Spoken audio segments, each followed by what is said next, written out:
কোনো এক জঙ্গলে একটি শিয়াল বসবাস করত। সে ছিল অনেক চালাক। একদিন শিয়াল জঙ্গলের মাঝখান দিয়ে হাঁটছিল। এমন সময় হঠাৎ করে তার একটি গাধার সাথে দেখা। গাধাটি ছিল খুবই ভালো এবং সহজ সরল। তারা নিজেদের মধ্যে কিছু গল্প করে এবং দুজনে দুজনের খুব ভালো বন্ধু হয়ে যায়। তারা সব সময় একসাথে থাকতো।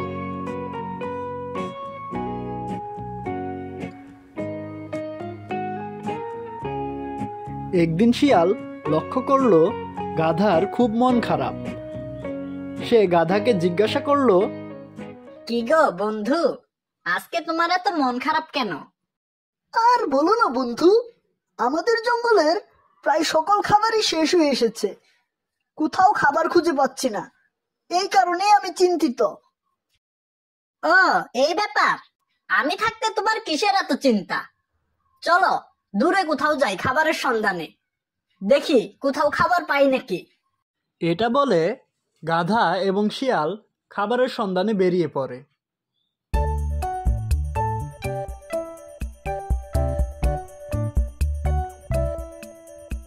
খাবার খুঁজতে খুঁজতে তারা একটি সিংহের গুহার সামনে চলে আসে।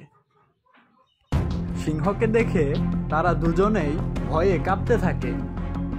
তারা পালানোর কোনো চেষ্টাই করলো না, কারণ তারা জানে তারা সিংহর কাছ থেকে পালিয়ে বাঁচবে না।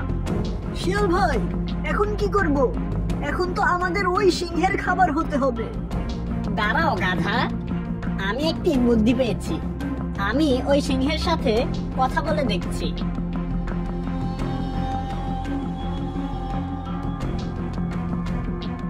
সিংহ মহারাজ, আমি আপনার অনেক বড় ভক্ত।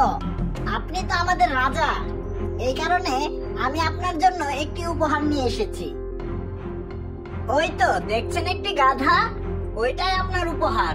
উপহারটি নেওয়ার আগে আপনি আমাকে কথা দিন যে আপনি আমাকে এখান থেকে যেতে দিবেন। ওরে শয়তান, এই ছিল তোর মনে? না, আমাকে এখনই এখান থেকে পালাতে হবে।